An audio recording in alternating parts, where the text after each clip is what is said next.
It's been a very interesting last 48 hours in Parliament and very humiliating for Prime Minister Boris Johnson, who's also a very close ally of U.S. President Donald Trump. Now, it all started night before last when the Prime Minister lost a vote that was introduced by members of Parliament who tried to seize the agenda from the government. And then yesterday, he lost two votes. The first was a vote to delay Brexit. He was voting against that along with his allies. Members of Parliament were trying to enjoin the Prime Minister to go back to Brussels and try to seek a delay in the deadline for leaving the EU. After that, Boris Johnson, the Prime Minister, tried to introduce legislation that would call for new elections. He was rejected once again. So he has the rare distinction of being an incoming Prime Minister who's seen his first three major legislative initiatives rejected by this ancient deliberative body.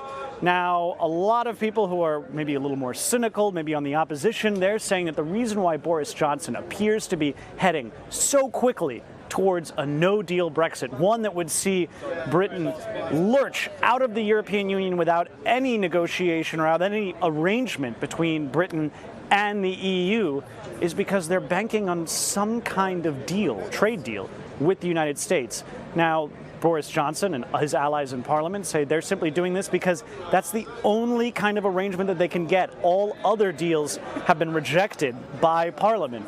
But the Labour leader and the head of the opposition, Jeremy Corbyn, has accused Boris Johnson of just trying to curry favor with Donald Trump and the U.S. And today, Mike Pence, who's the Vice President of the United States, he was here in London meeting with Boris Johnson and discussing the potential for a new trade deal between Britain and the U.S. Now, remember, Barack Obama, the last president, said that if the UK were to sign on to a Brexit to try to leave the European Union, they would be, quote, the last in the queue for a trade deal with the U.S.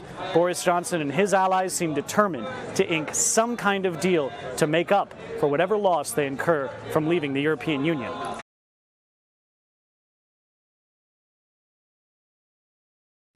Hey, NBC News viewers, thanks for checking out our YouTube channel. Subscribe by clicking on that button down here and click on any of the videos over here to watch the latest interviews, show highlights, and digital exclusives.